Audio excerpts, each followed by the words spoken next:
Police are one of the most ubiquitous organizations of the society. The policemen, therefore, happen to be the most visible representatives of the government. In an hour of need, danger, crisis, and difficulty, when a citizen does not know what to do and whom to approach, the police station and a policeman happen to be the most appropriate and approachable unit and person for him. The police are expected to be the most accessible, interactive, and dynamic organization of any society. Their roles, functions, and duties in the society are natural to be varied, and multifarious on the one hand, and complicated, knotty, and complex on the other. Broadly speaking, the twin roles, which the police are expected to play in a society, are maintenance of law and maintenance of order.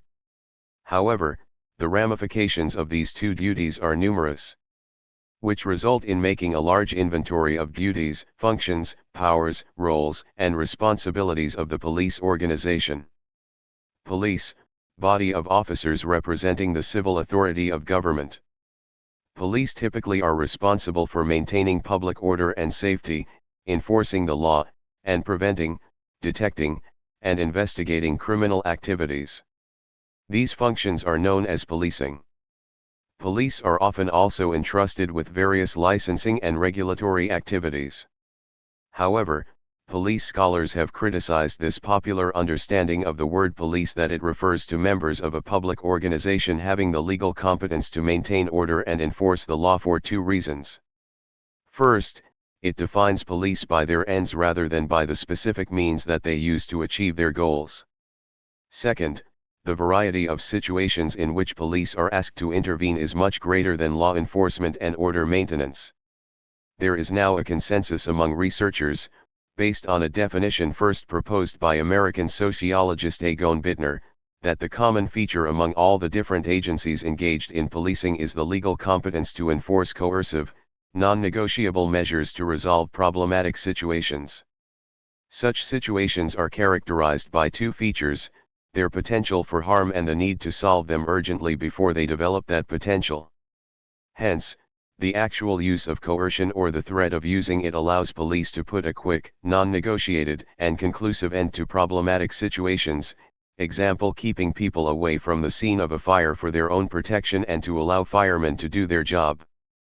Following that definition, policing thus may be performed by several different professional organizations: public police forces, private security agencies, the military, and government agencies with various surveillance and investigative powers. The best known of these bodies are the public constabulary forces that patrol public spaces, often in marked cars, and whose members wear a uniform. They are the most visible representatives of the civil authority of government, and they provide the model typically associated with police organizations. However, in many Anglo-Saxon countries such as Australia, Canada, the United Kingdom, and the United States, there are at least twice as many private security agents as public police officers. Furthermore, security and intelligence agencies that generally operate undercover have played an increasingly important role in combating terrorism, especially since the September 11 attacks in the United States in 2001. Policing has therefore become a complex undertaking that straddles the traditional institutional and jurisdictional distinctions between public and private, criminal and political. This video focuses on the development of public police organizations and of their policing strategies in Anglo-Saxon countries and the countries of continental Europe, particularly France, which developed the original model of centralized policing. Countries in Africa, Asia, and South America are covered to a lesser extent, mainly because relatively little reliable information on their policing systems is available. There is a remarkable historical, geographic, and organizational diversity in the activities of people who are, or have been, defined as police. Police work has developed considerably from what it was centuries ago. As populations grew and informal institutions of socialization and social control such as the family, schools, and the church decreased in effectiveness, police became increasingly necessary. However, no uniform worldwide system of policing ever emerged. Numerous factors help to explain the diversity of police activities and systems. The types of crime typically committed in a society and the methods used by criminals play a great part in determining a police force's activities. For instance, if criminals use firearms, the police are likely to be armed, or if criminals use computers to commit crimes, the police may establish a special unit dedicated to investigating cyber crimes. History also helps to explain this diversity. Example: former colonies tend to keep the policing system established by their colonizers. Population plays an important role as well. Policing rural areas and villages vastly differs from policing large cities. Foremost among the factors that determine a country's system of policing, however, are the political culture of the society, e.g., whether it is open and democratic or closed and totalitarian, and the state's conception of police accountability. Most people willingly obey most laws, whether a police officer is present or not. They comply with the laws because they consider them fair and because they believe that in the long run it is in their interest to observe them. In small communities in which most citizens know each other, people who live up to the community's shared ideals are rewarded with the esteem of their fellow citizens. If they break the law or fall short of other people's expectations, their lives often become more difficult because they are shamed, shunned, or ostracized by the rest of the community and are less likely to receive assistance in times of trouble. In all societies, the system of informal rewards and punishments is the most potent aid to law enforcement, but it is strongest in small communities. The forces that order life in a small community thus make the task of the police much easier. Police action is needed only when such informal controls have proved insufficient. This is why rural and sparsely populated areas are often policed by a single centralized and often militarized police force, even in countries that have a decentralized police system. A single police organization operating under a unified command is more cost-effective and more operationally efficient than a bevy of independent small-town police forces.